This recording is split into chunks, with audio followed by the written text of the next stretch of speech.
What's up, everybody? Welcome to another episode of the Chat It Up podcast. As always, I'm your host, Shooter, bringing you interviews, news, and reviews about all things Upper Peninsula. I can't believe it, but here we are at the season finale of the second season of the podcast. But still have a really great episode for you guys this week. We will just jump right into it here, even though we're going to start things off a little different than I normally do. I'm going to read you some feedback that I've gotten recently about the podcast. I was waiting for the right time to share it, and I figured with the final episode here, well, what better time than now? So this first email here, it says, "Hi Scott, I recently discovered your podcast through your wonderful conversation with Mel from Fellow Flowers. I've since binged many more episodes and have so enjoyed the variety of stories you've been able to share. I am a Marquette native, currently living in Indiana, and recently have been working to be able to relocate back to the UP. Your podcast is just the perfect reminder of why I am looking to make the move back.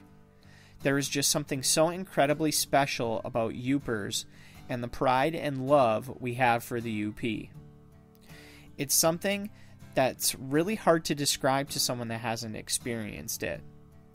Thank you for sharing these stories and bringing a little bit of home to this displaced and hopefully soon to be again Uper." So, love getting stuff like that, you know, people looking to make the move back home, as so many people, or I should say guests that I've had on the podcast done, including myself. It's always really great to see. So this next message here says, "Hey Shooter, just wanted to say thanks for the podcast. My fiance and I are debating making the jump across the bridge from downstate to the Marquette area. We vacation up here a couple of times a year, got engaged up here, and finally said, hey, maybe we should move up here. We're up here for a month to test the waters as we work remote, so we'll see what we decide. So far, so good. Your podcast, which I am starting from the very first episode, has been full of all kinds of good info. Just finished the Allison Kirksey episode. Thanks again for the quality content and hope to see you around." So again, just another really great message of somebody looking to move to the UP, and the podcast has been a help to them. So I love hearing stuff like that, and would love to hear from you guys as well. So I'll wait till the end of the episode to kind of drop my contact info as I always do, but please don't hesitate to reach out. Next, we will hop into This Day in Uper History, which is brought to you by the good folks at pasty.com. That's PASTY.com and the Pasty Central Facebook page. So here is April 22nd, this day in Uper history. Pasty Central Day in History, April 22nd. April 22nd is Earth Day, marking the birth of the environmental movement. Working in the bowels of the earth during the copper mining era in the UP was a hazardous occupation. Injuries and deaths routinely appeared in the local newspapers. On April 22, 1910, the Calumet News reported that John Novak, a timberman, was killed while working on the 59th level of the No. 5 shaft Calumet branch of the C&H mine. A timber had fallen from the 51st level, a distance of 800 feet before it hit the unfortunate man, killing him instantly. Frequent incidents such as this became part of the growing labor unrest surrounding wages and working conditions, eventually leading to the strike of 1913. Pasty Central Day in History, April 22nd. Another huge thank you to the folks over at pasty.com and the Pasty Central Facebook page for making that segment possible. It's time for this week's interview, and it's one that I'm really excited about, and that's because it's with my dad. My father, Joe Reddinger, was a Hall of Fame football coach and an athletic director for nearly 40 years. He also has officiated high school basketball games for over 50 years, and he's definitely picked up a lot of stories along the way. If I'm being honest, I've really wanted to interview him since before the podcast was even a thing. And that's really because I want it to get his story in his own words. Family history is something that's really important to me. And I feel like so often in our families, whether it's, a parent or a grandparent passing down stories from generation to generation, I feel like a lot of times things might slip through the cracks or get lost to time because we're not getting people's stories in their own words. We're not recording them. We're just passing them on orally. So, like I said, I've known for a while that I really wanted to sit down with him and record him telling his story. I just think that that's really, really valuable, at least to me anyways. So enough of that. I will just quit blabbing and get out of my own way here and let the interview speak for itself. So without further ado, let's chat it up. All right, ladies and gentlemen, I am here with my dad, Joe Reddinger. Dad, thank you so much for coming on the podcast. Thanks for having me. Yeah, so let's let the cat out of the bag right away. You were not born in the UP, correct? I was not. I was born in Erie, Pennsylvania. Okay, so I know Grandma's from Kingsford, and obviously Grandpa was from out in Pennsylvania. But do you know what made them decide to move back to Kingsford?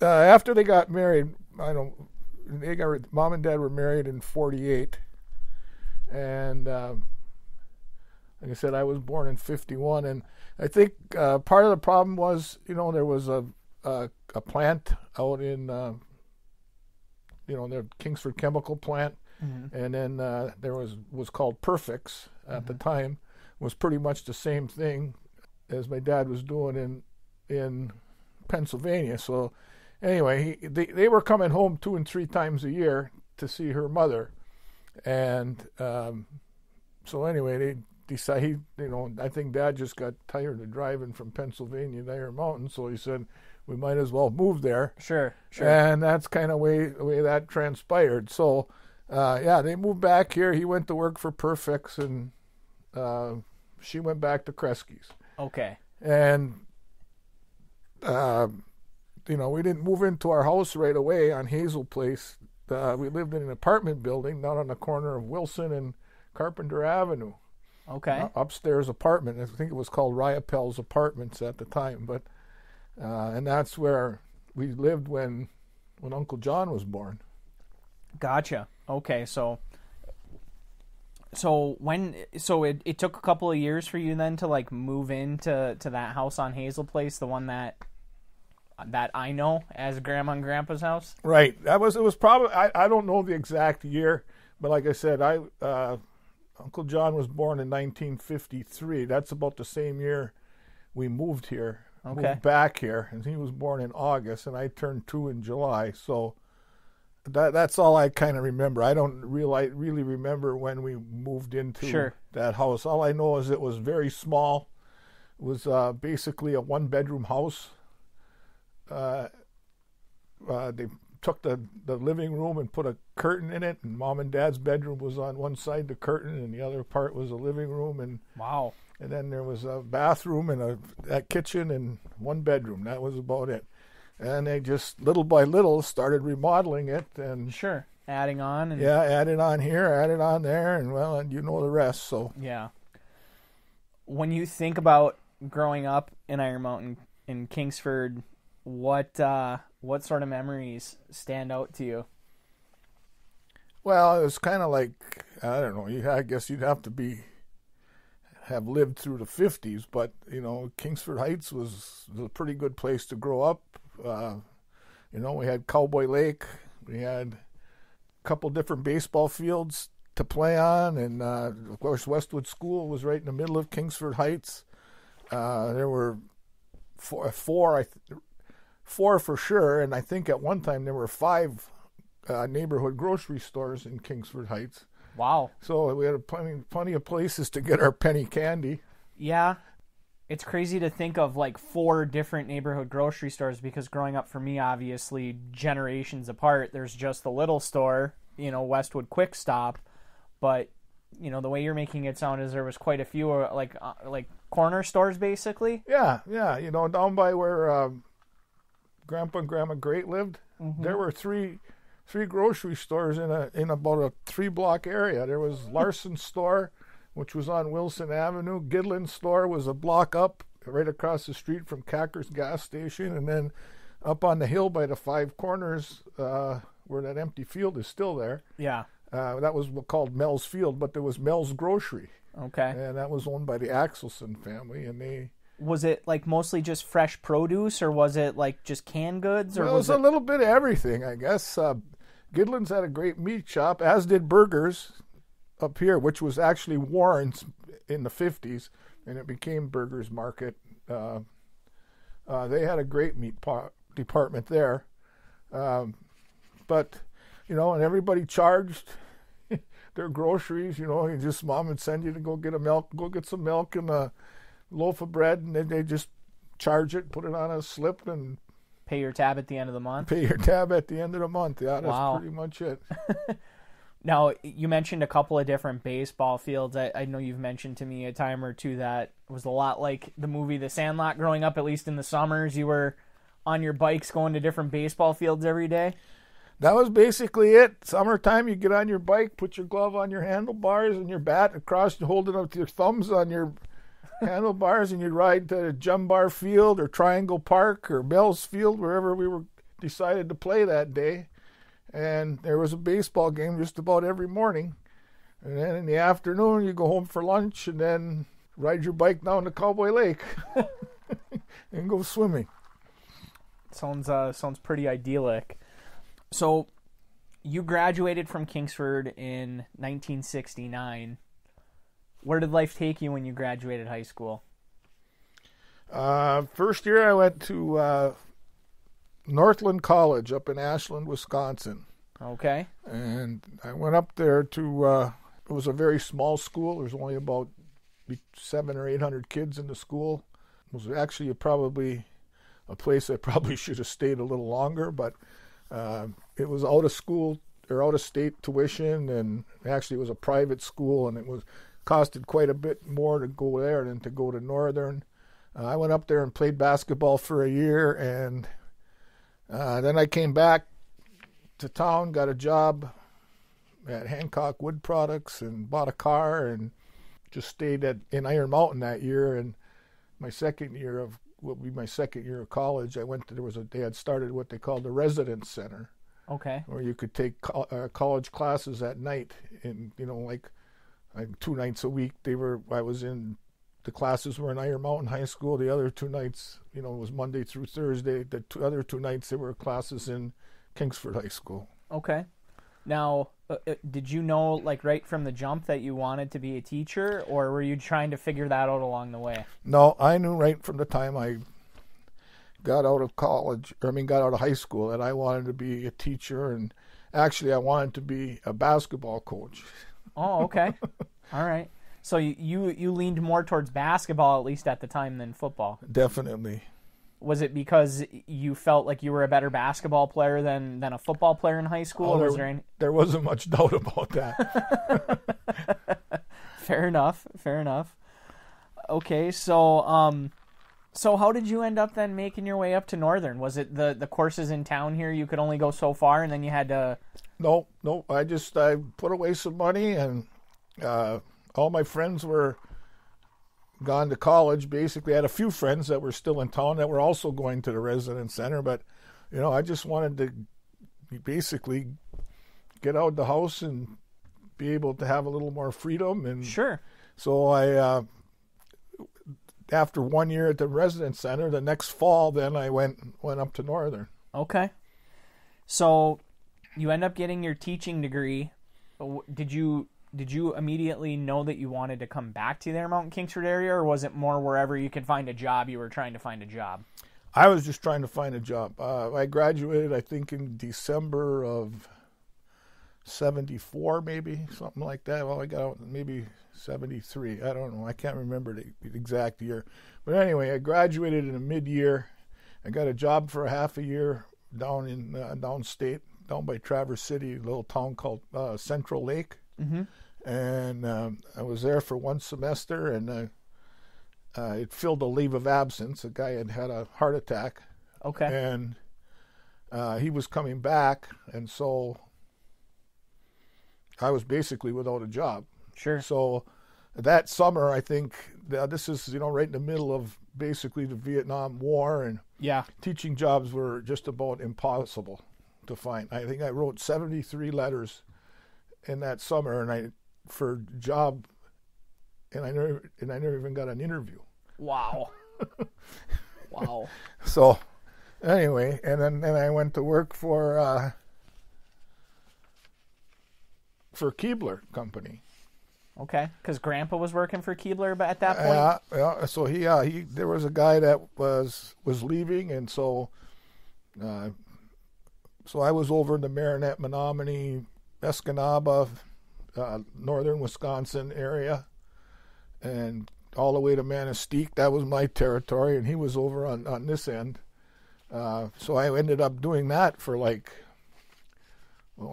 years, I think. I worked for Keebler before I finally got the job at North Dickinson. Mm-hmm. How did you find out about that? Just through word of mouth, or? Well, that's another whole story. Well, that's what we're here for. I know.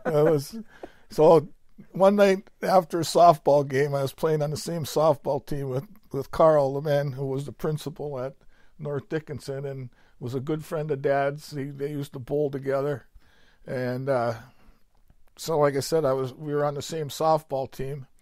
And one night in August, after a game, we were out having a couple, and he says to me, he says, our football coach just resigned. He said, we're going to be looking for a football coach. You think you'd be interested? And I said, yeah, I guess. I said, I don't know if I can do it with my job, But I said, but I'd be very interested. He said, well, let me see what I can do. So he gets back to me. He comes back. He said, well, yeah, here's the deal. He said, we got a guy that's going to retire at the end of next school year. And he said, if you can get certified to be a science teacher by next fall, yeah, you can have his science job. It was 7th and 8th grade science and 9th grade science. And so I quit my Keebler job and I went back to school. Oh, well, the best part is the interview. Okay, so I go up to North Dickinson, and so Carl says, the superintendent comes out of his office, and they're standing there as a counter there, and superintendent's on one side, and Carl and I are on the other. And Carl said, Mr. Oja, this is Joe Reddinger. He said, hi, and Carl said, well, he's going to be our football coach this year, and next year when Mr. Blomquist retires, he's going to take his place. That's some interview. Yeah, and Mr. Oja said, oh, well, that sounds great. so that was it. That's all I got to North Dickinson. Wow. Yeah, it's definitely old school for sure. So, all right, so you get this coaching job at North Dickinson. And at the time, obviously, it was known as a basketball school, really. So walk me through what it was like with those the beginning of your tenure with the program. Well, first of all, they didn't have football there until 1971. Okay. And the first year it was 8-man football. And obviously the school came about because Channing and Felch consolidated. Right. And so rather than getting into a pissing match, I guess you'd say, between the two towns over where the school was going to be, they just drew a map on the map halfway between the two and put the school out in the middle of nowhere. Right. Okay, so it's next to Patty Anderson's potato field, and they had put in a football field which didn't have a track or didn't have had a snow fence down both sides of the field, no bleachers. The yard markers were tires cut in half and turned inside out with the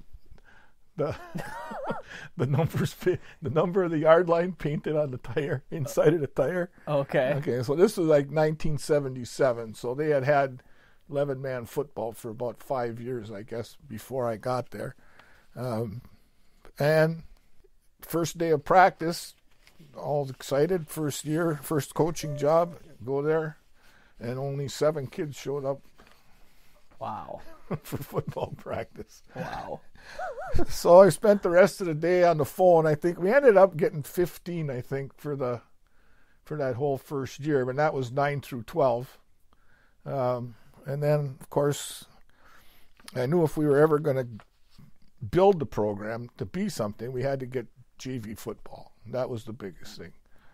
So sure, as like a feeder program to get kids ready to play at the varsity level. Right, and that worked out pretty good. The first year was kind of hit and miss. We only had probably 4 JV games, but at least we had games where only freshmen and sophomores could play in that didn't have to play on the varsity. And I think that helped us get more kids out the next year. Would have been the fall of '78. Yeah. And then I think in maybe '79, I think right around in there, Uncle Beef came to North Dickinson. Yeah. And then he took over the JV program because I was kind of doing both. Yep. Going back and forth, and he took over the JV program, and that really helped a lot. Sure. So we ended up getting more games. Sometimes we had to play teams twice, but I think we did play every team in our conference twice, and then we'd play Iron Mountain's freshmen or Kingsford's freshmen or whatever. But finally, anyway, we got a JV football program going, and that really helped to turn things around. Do you remember that first year, what your record was? Yeah, 1-7. 1-7? Yeah, we won. We were 0-7 going into the last game of the year, and we beat Big Beatty Knock. Okay. How long did it really take to kind of start building that momentum? Was it like 3 years? Was it 5? Well, there's a couple different things happened. I really started to get into it, for one thing. And I got to know, obviously, I already knew them from either playing independent basketball or playing softball, but the area had a lot of good football coaches at the time. There was Don Edens and Dick Allen. Bob Janunzio was at Norway. Yep. Dick Metlack was at Crystal Falls, and I knew all those people, and he just kept hammering it away a little bit. And then one day I was taking some classes at Northern because I had to take some grad classes, and I go by the football field on the old Memorial Field, and I look and I see there's all these kids out there playing football. So I had to go see. So I parked the car. I went out there on the field, and of course Steve Mariucci was an assistant coach at the time. Okay. At Northern.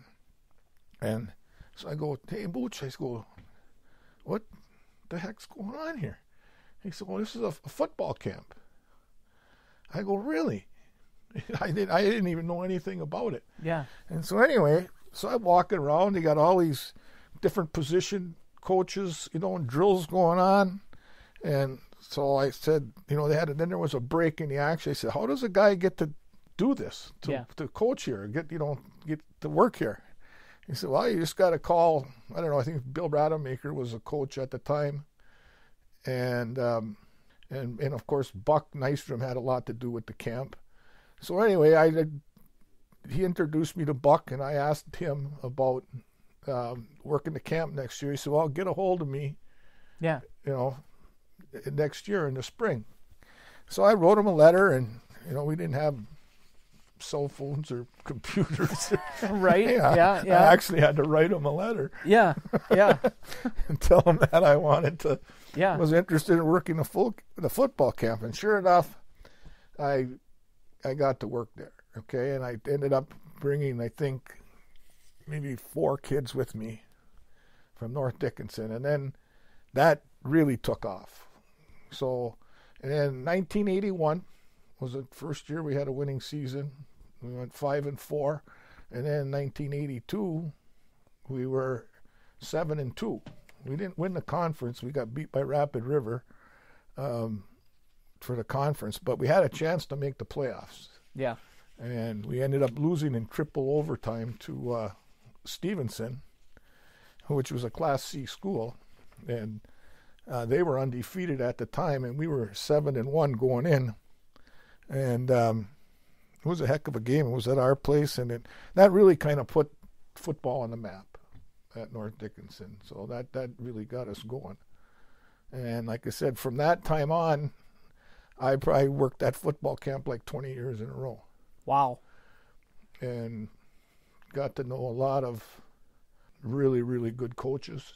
I mean, every day was a chalkboard session, you know. Sure. You know, there were guys there like Henry Bulla, who was a pro coach. Yeah. Coached for the Baltimore Colts, the Patriots, the Cincinnati Bengals, the Packers, Michigan State. Buck Nystrom, of course, was all over the country. Yeah. At different colleges, and the rest of their staff was awesome. I mean, we had Herb Grenke and Jimmy Driscoll, a couple other.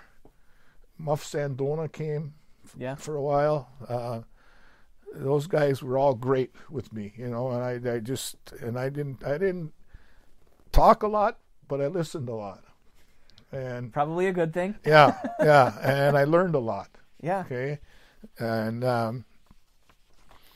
so that, you know, we put together a little string there in the mid-'80s where we went 5-4, 7-2, 6-3, 6-3, and then in 1985, you know, we won our first conference championship. Yep. We ended up with a 7-2 record. But after that, things went back downhill a little bit. Okay. So I don't know how long you want to go on with this, but I know I'm loving this. Yeah. Were there? I'm assuming there were a handful of other UP high school coaches at the camp. Like Again, you know. Great coaches. Dick Koski from Nagani, Mike Molesky, who had been at Ishpeming and won a state championship, and he went to Marquette then. Yep. And then of course Mark Marana. Yep. Came on. He had just graduated from college and became a grad assistant, and then he was a full-time assistant up there and ended up being the head coach at Northern. I mean, so yeah, there was a lot of high school coaches. In fact, that's the first place I met Bernie Anderson. He was fresh out of college, and he was coaching at over in Three Lakes, Wisconsin. Okay. And he was working the football camp, and I got to know him really well. And so it's got to be kind of like a fraternity that meant only met once a week in the summer. Every summer, yeah. Right. Do you think, was it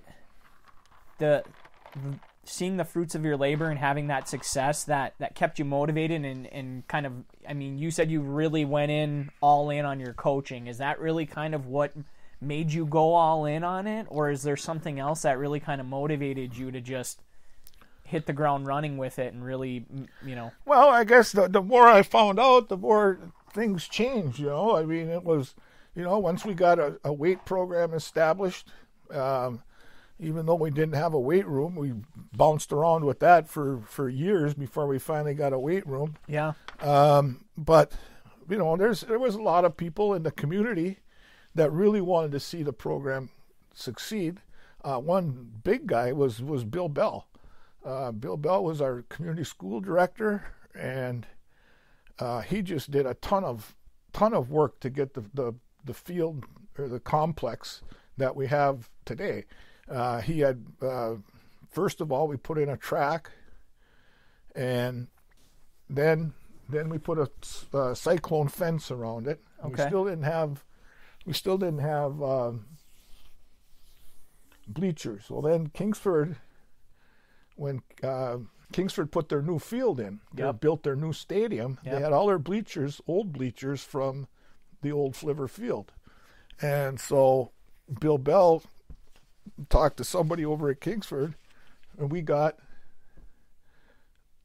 only got the old bleachers to put up at our place, we also got their lights. Okay.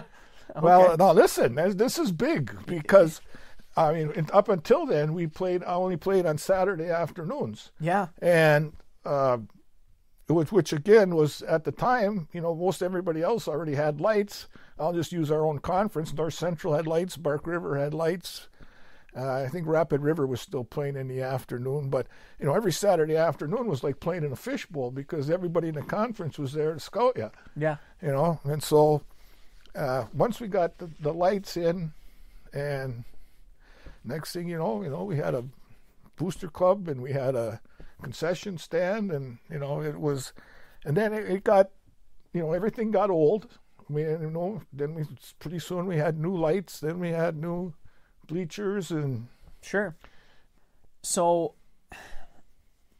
besides just like the football camp and some of these mentors and them kind of teaching you about football, was there any other stuff that you were kind of doing to hone your craft? Like I know you've got a plethora of books still sitting around that have stuff in there. Were you just reading a lot and trying to soak up as much? Well, that and going to football clinics. Okay. I used to go to Madison quite a few times. The Escanaba coaching clinic was awesome, and in fact, that's coming up in a couple of weeks. Okay.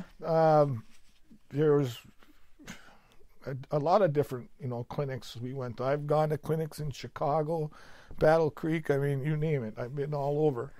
And you sit there for 3 days and you just pick out who you want to go see. Oh, okay. And what you want to work on, whether it's maybe today we're going to go to all defensive meetings. Tomorrow we're going to go to all offensive meetings. Sure, okay. So I feel like one of the biggest memories I have that kind of relates to that is you watching film. I feel I would be curious to know, and I know there's no way of you knowing, but I'd love to know how many hours of tape you've watched. Because my biggest memory of at least my younger years is you getting home from after school and practice and having dinner, and you'd spend some time with us, whatever, and then you were watching film until basically it was like time to go to bed. Well, that's pretty much it. You gotta that's one thing I learned from a lot of different guys is you got to do your homework.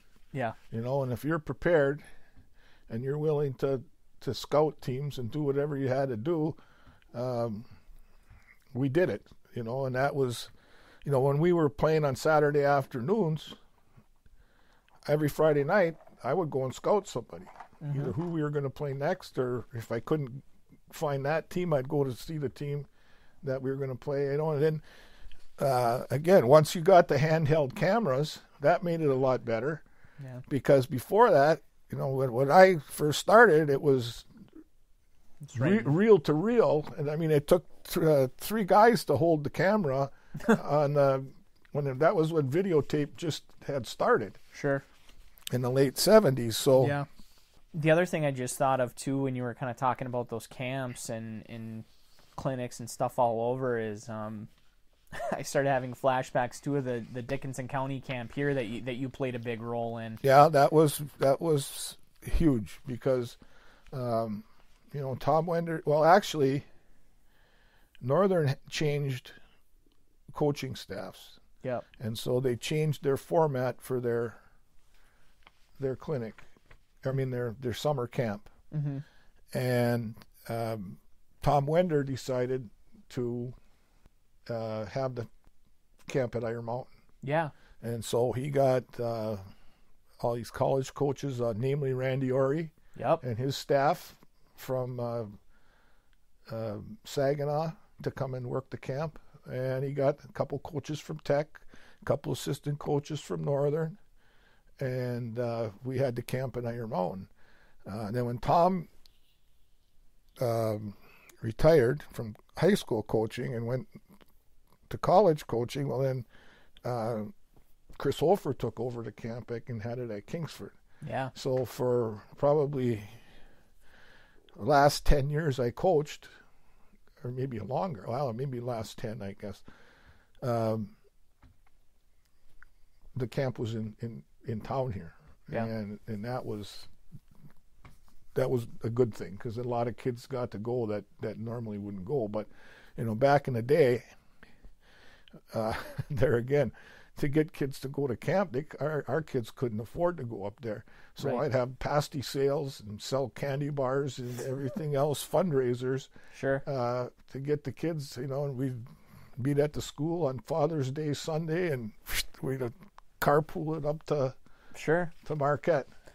Do you think that the prevalence of these camps growing or opportunities for kids to go, and you mentioned the weightlifting kind of taking off, do you think that was a big key to the success for your kids? I mean, because year in and year out, it wasn't like you had really large numbers in your program, and you were still able to put quality teams out on the field year in and year out. I mean, well, there's a lot to be said for that. I don't know.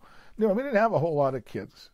Obviously, we were, a Class D school or Division 8 when they went to that. But first it was A, double A, or double A, double B, B, double D. Anyway, we were always Class D.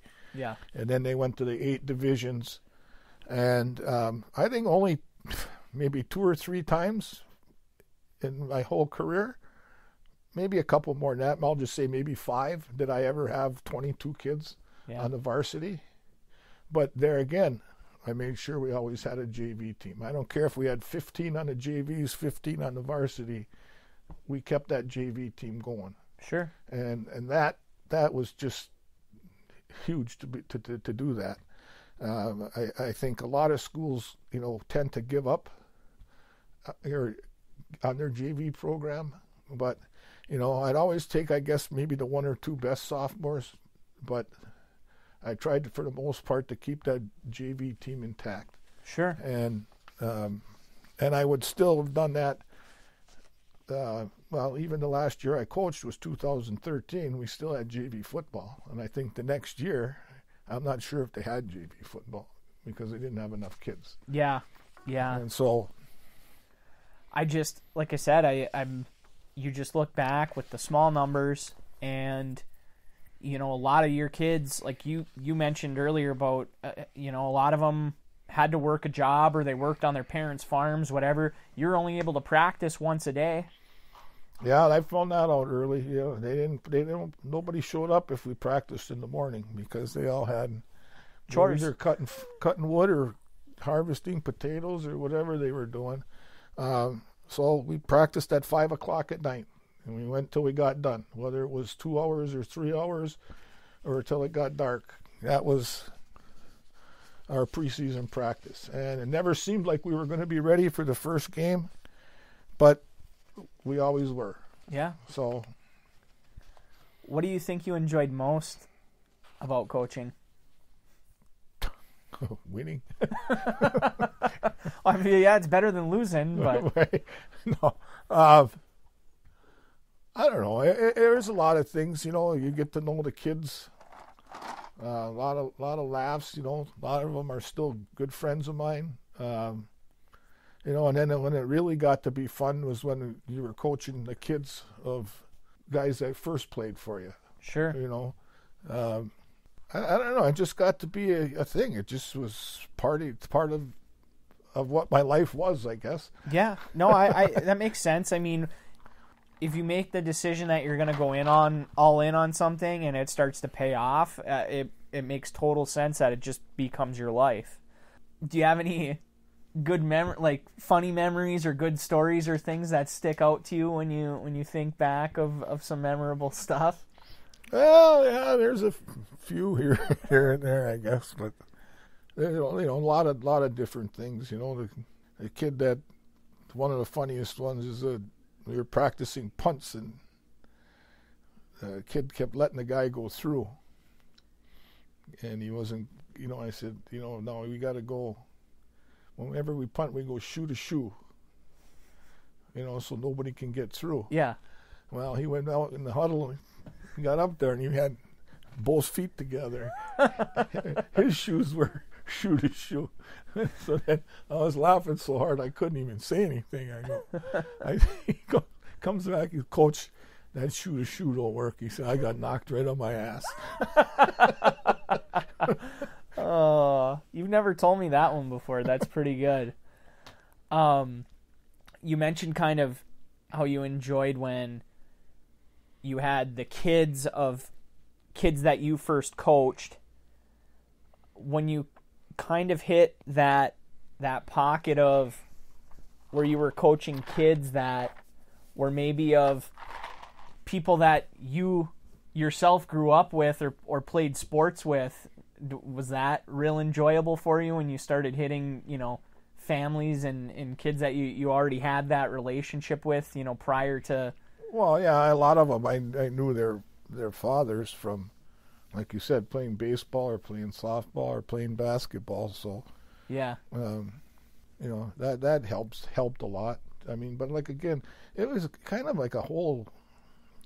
Once we got it going, I mean, especially from 1991 to 2013, I mean, 23 years in a row we made the playoffs. Right. And it becomes a community thing.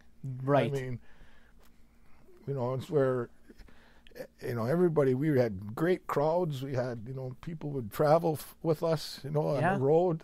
Yeah.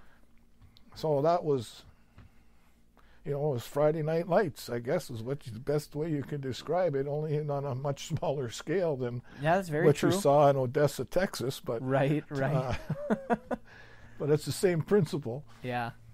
What would you say you enjoyed least about? Oh, that's easy. School bus rides. School bus rides? Yeah. I suppose to small Class D schools traveling all around the UP, you got a lot of long bus trips. Well, and we didn't have anybody that was. Well, our closest game was either Crystal or North Central. That wasn't too bad. Yeah. But anything else was a pretty good hike. And then even at the end, then and again when Mike Roll took over as our business manager, and eventually he took the AD job from me, we had decided that anything over 100 miles, we would take coach. Sure. Which was a lot nicer than, I remember one night I think I got home about 4:00 in the morning coming from Cedarville on a school bus. Yikes. On a foggy night, and that was a 4-hour ride. Yeah. Yeah, that's tough. And it was turned into a 5-hour ride. Sure. One of the other things that I remember from at least the time that I was old enough, from let's just say middle school through high school, is, the life of a coach, well, and especially for you, because you were in a unique position of you're football coaching in the fall, you're the athletic director, so in the winter you have to be at school for basketball games and such.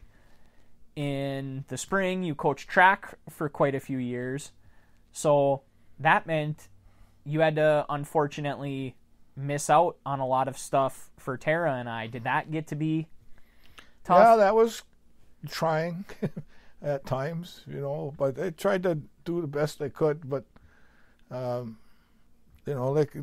you said, I missed probably a lot of things. It was a little easier when Tara was playing basketball because I just quit refereeing in the girls' games in the fall. Sure. When she was playing varsity ball, and yep. so that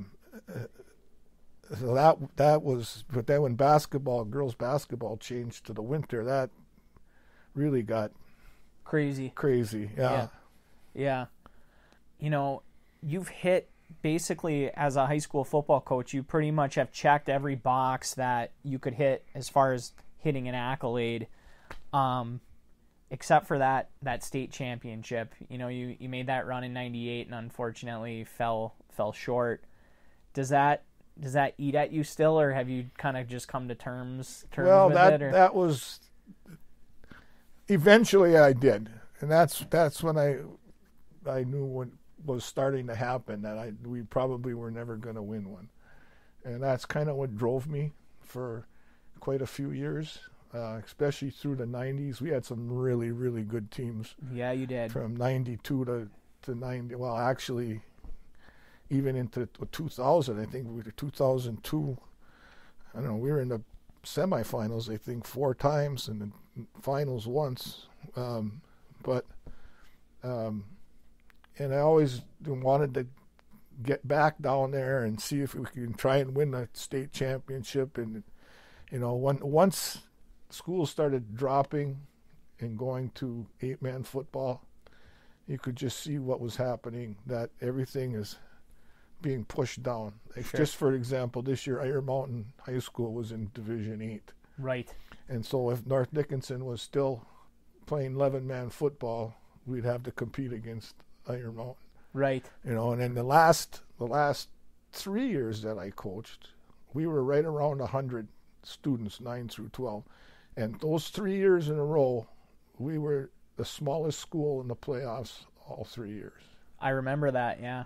Yeah. Yeah. So, like you said, that drive for a state championship really pushed you. You make this run in 98 that just came up short. You still kept coaching all the way, like you said, all the way to, 2000? When did you retire? 2013. So how did you know it was time to hang it up? Well, because every day I drove to football practice. I left here about 2:30. School got up there at like 3:15, and I'd drive up to Pine Mountain Road, and I'd go by number 15 Green at Pine Grove. and it's September. It's a beautiful September day. The sun is shining. The leaves are just starting to turn, and there'd be 4 guys out there on that green putting. And when I'd go by there, I would say, if I was one of those guys, a half hour from now, I'd be in the clubhouse having a beer, right? Instead of going to football practice. And that's pretty much. Plus, like I said, I pretty much had resigned the fact that we were never going to be able to be strong enough to make another run. Sure. I mean, you might get through 1 or 2 games, but sure. Did you see like the 8-man football coming on the horizon? I mean, pretty much so. We do our numbers were really, really down. We had a couple classes that only had 5 or 6 boys in them. Yeah. Which was, you could just see that what was happening. I mean, I know those are just the way, everybody's school populations have dropped. Right. So, I mean, now I think they're down to 75 or 77 kids in high school.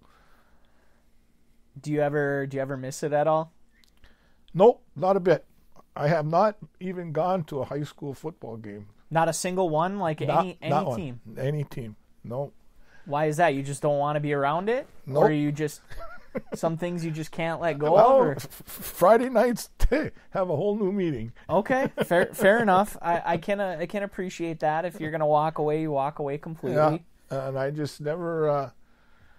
I just had no desire to go and watch. I mean, and that includes the Iron Mountain Kingsford game. I mean, I don't... Well, that's a thing of the past now, and that's anyways. a thing of the past anyways, right. Do you know offhand roughly how many players of yours that maybe played at the next level? Not very many. I maybe 10, 12, if that. Okay. But a lot of tough kids that weren't very big.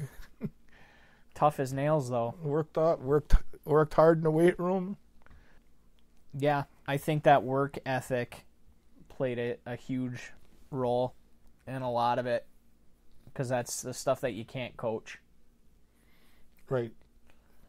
Do you have any regrets about your time coaching, or anything that you wish you could change besides winning a state championship? Well, that would be one of them, but no, there's not very many regrets. Maybe 1 or 2 kids that left the program or quit, and I felt bad about, because maybe I had them in the wrong position or something like that, and so they just didn't like it, and things like that. But for the most part, everything was a great place to work and coach. Between coaching track and then having, being the athletic director, I knew all the kids You know, we had very, very good track teams, always. Yeah. But we didn't have golf. We didn't have tennis. True. It was the only game in town. You know, we didn't Right. have baseball. You know, we had a little bit of problem once in a while with American Legion baseball, but we always got that worked out. Yeah. You know, very, very little parental involvement. You mean as far as like interference or them giving you a hard time? Yeah. Nobody, you know, it didn't, I mean, I don't know what was going on up in the stands or whatever, but it was, you know, I always said, you know, the greatest thing was the community seems to let the teachers teach and let the coaches coach. And I don't know if that's still like that because I'm really not around there that much, but, you know, through the time that I was there, it was pretty neat. Yeah.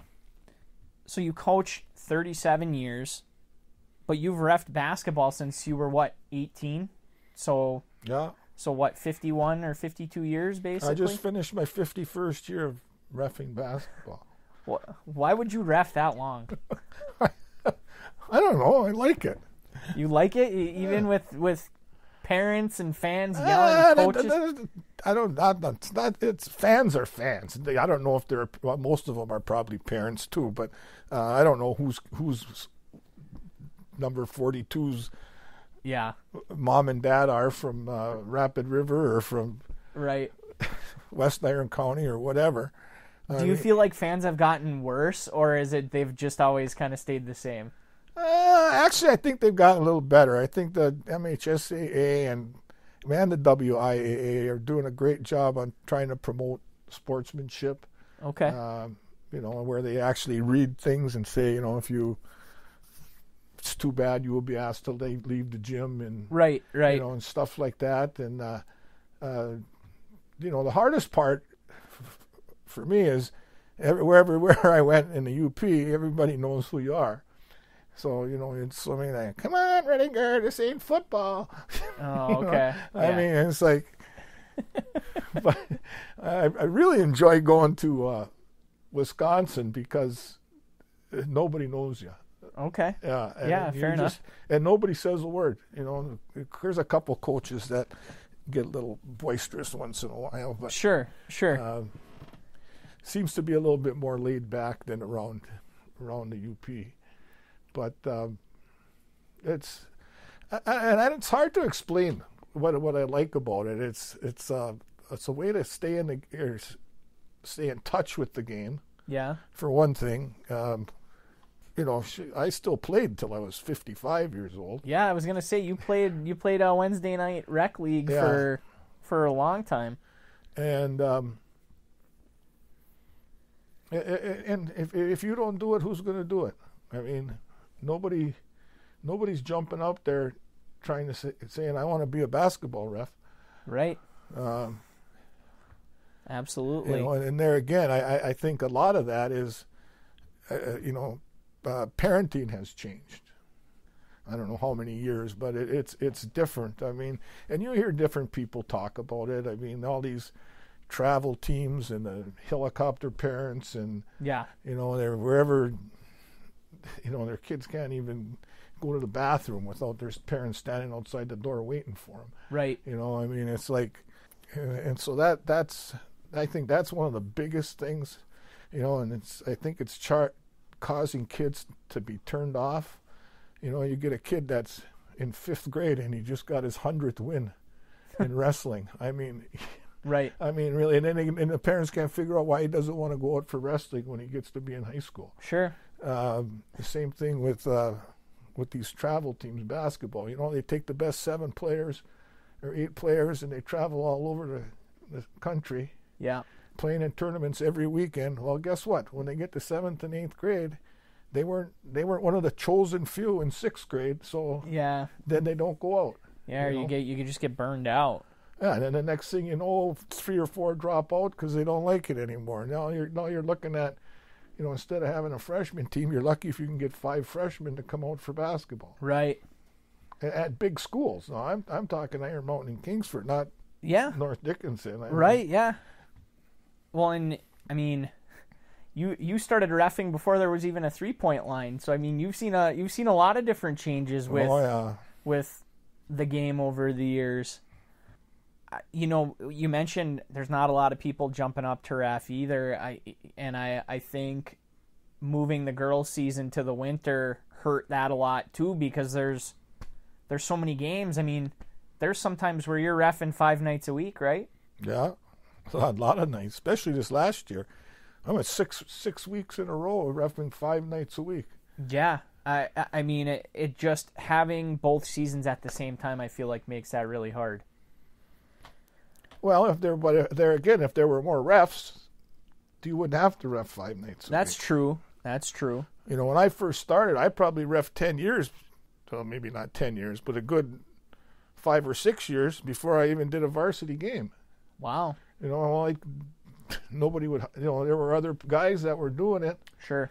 And I just did, freshman, JV, junior high games. Yeah. But there again, it was, I think we got maybe $10 to do a JV game. Back in the day? Or a freshman game, yeah. And for varsity, I think it was 15 or something like that. Sure. Yeah. But that was back in 1971, so. Yeah. For some reason, I remember you telling me a story about back in the day, I think it was at Trinary, and the guy would have beers waiting for you, the principal or the superintendent. Oh, no, the superintendent lived across the street from the gym. Yeah, that was it. Yeah, and so there wasn't a place for the officials to change or shower, so you changed in his house. Yeah. In his basement across the street. Yeah. And so you'd change there, and then you'd walk across it's actually the highway, and you'd go up the steps and into the gym. And then after the game, you go back down to his basement, and there'd be beer waiting there for you while you took a shower. Yeah. How many state title games have you been able to ref? Just one of each. One boys. I did a boys game in 2000, and I don't know what year I did the girls game, but 06 or 07, something like that. But so for those listening in that might not understand, do you have to build up seniority to make that happen, or how does? Pretty much so. Yeah. There's first of all, there's only one token ref from the UP that refs the finals in boys and one in girls. Okay. But there's also one that does a semifinal. Okay. But it's not the same person. Sure. Semifinal in each sport. Okay. And so it's kind of like,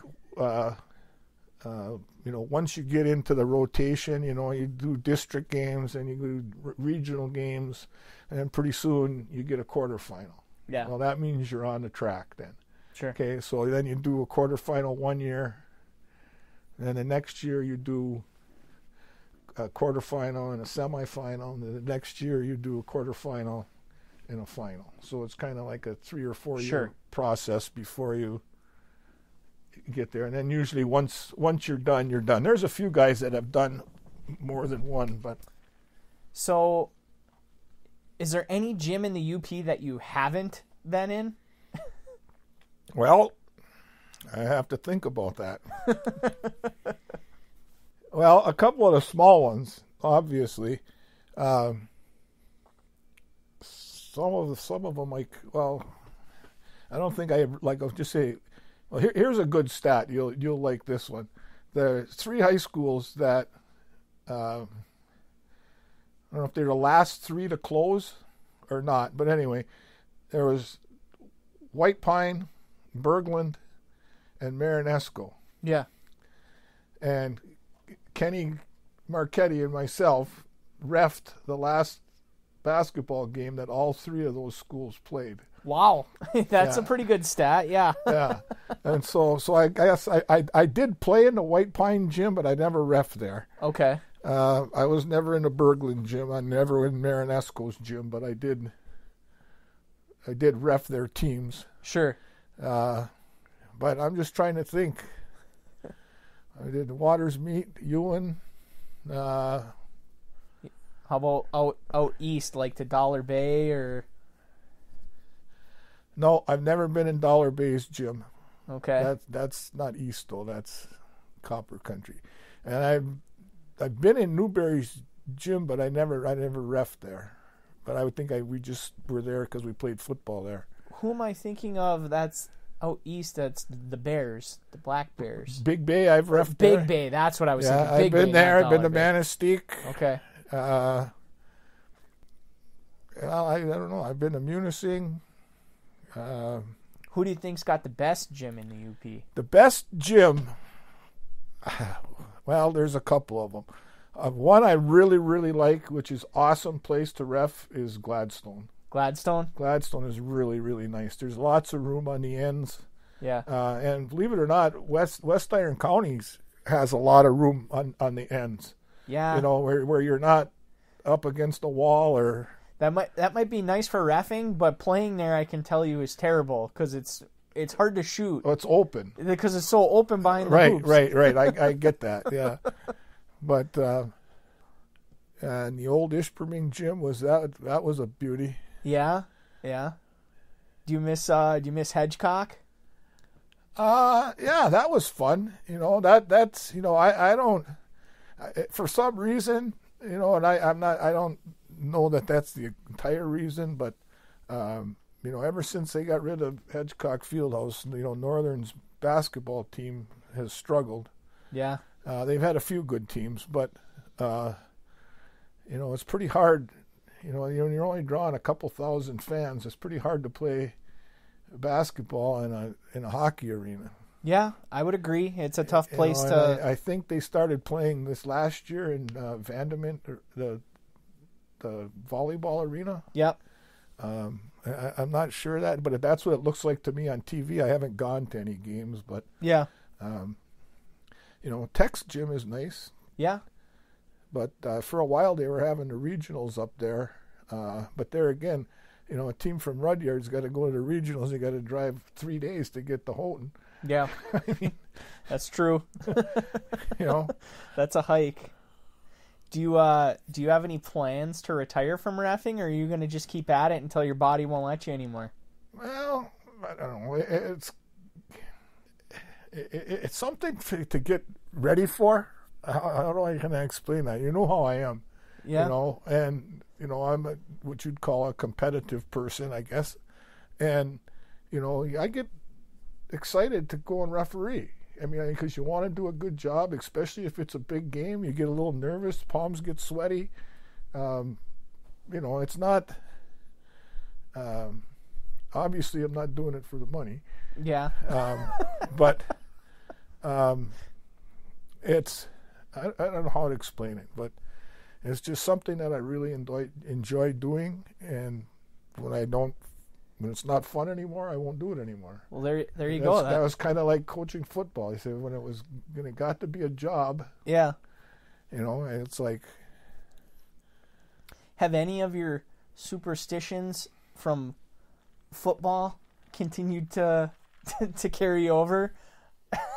Your champion gear that you had to have on, and champion socks and champion underwear, and doing things a certain way. I still have champion socks, but I don't wear them for anything important. But the champion underwear. I feel like I blame you for all of my superstitions. Yeah. Did you just come up with all of these sayings over the years, or hear them over the years, and then carry them as your own? I'm sure all of your football players could rattle them off. Proper preparation prevents piss poor performance. Ships weren't made to stay in the harbor. A ship is safe in the harbor, but that's not what ships were built for. You define the moment, or the moment defines you. Like I said, sometimes you're the hammer, sometimes you're the nail. What would you rather be, a hammer? Yeah. There's a pecking order here, and I'm the head pecker. I mean, like I said, if you asked one of your football players, they could probably rattle off another 10 more. Are these just things you picked up over the years, or where does all this stuff come from? Well, first of all, 90% of what most coaches do, they stole from somebody else. Okay. So that's a good place to start. Yeah. One of the things, just for an example, back, I hit on it briefly, but I'll just say 86, 87, 88, 89, 90. We were struggling a little bit. Yeah.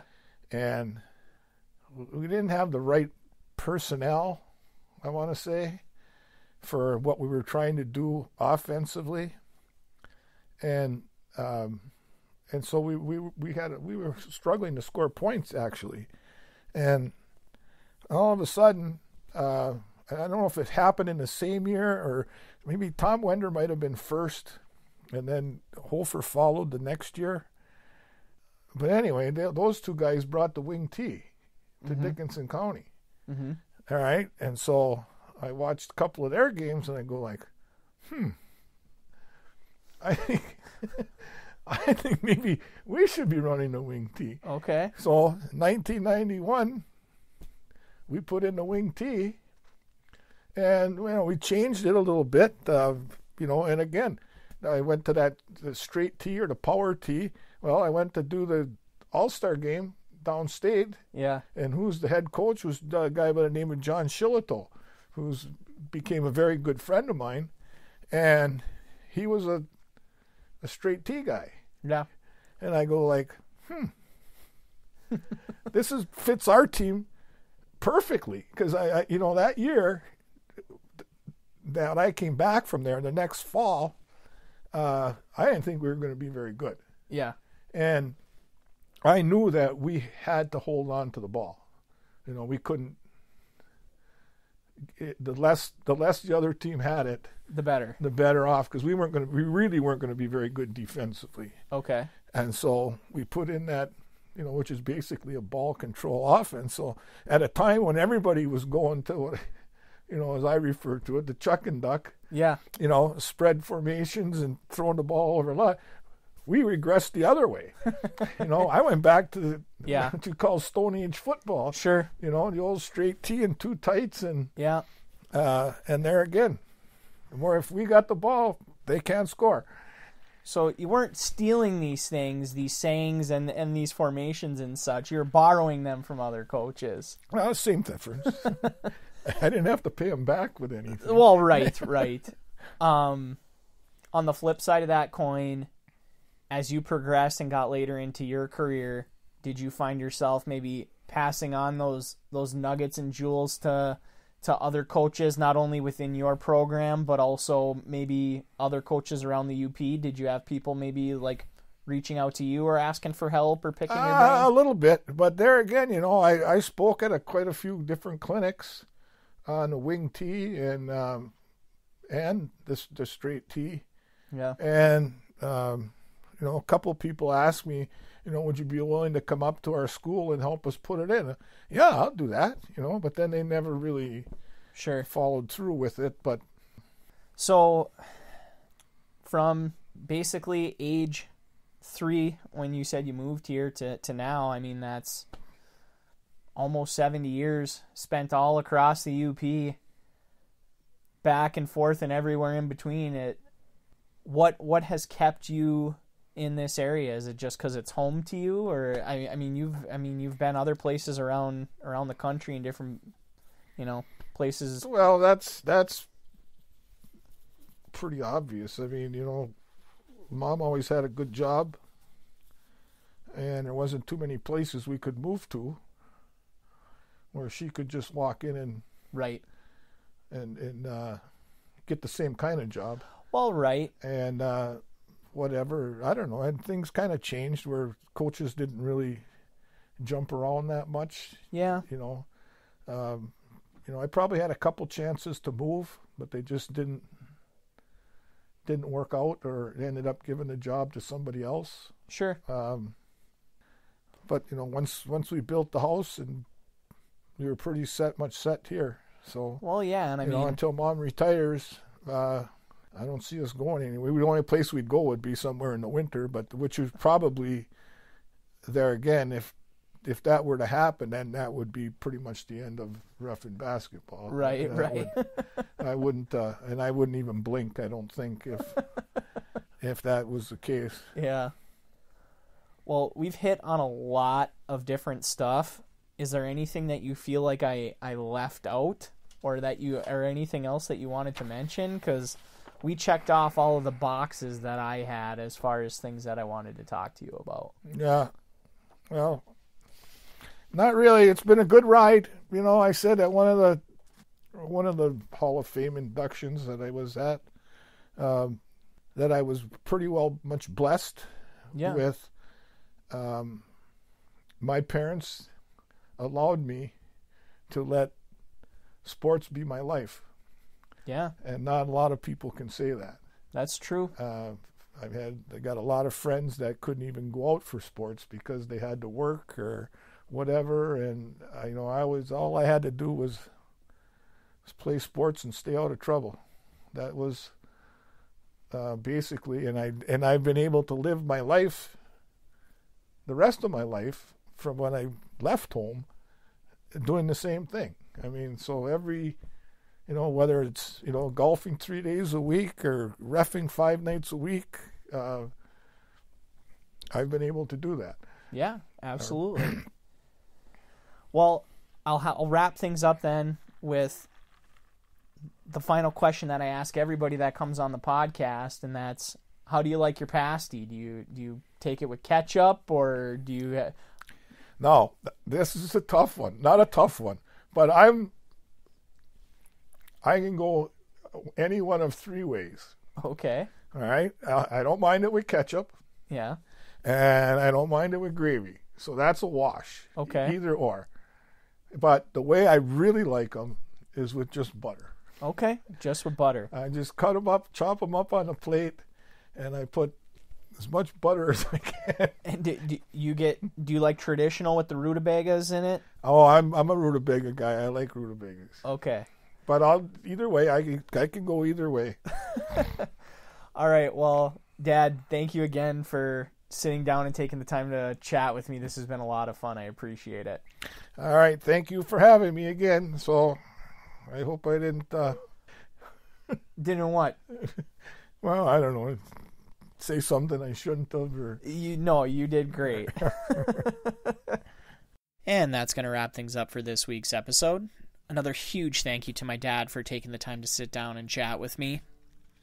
Now, towards the end of the interview, he mentioned that he's dedicated a really large chunk of his life to sports, and it's definitely obvious that love of sport has rubbed off on me, and really those sports were a huge bonding thing for he and I, and they continue to be, which obviously that type of thing is common between father and sons, but I just feel like with what he's dedicated so much of his life to, that bond over sports for he and I, it was just a little different than most people, and also, in my opinion, it's just been really special. And,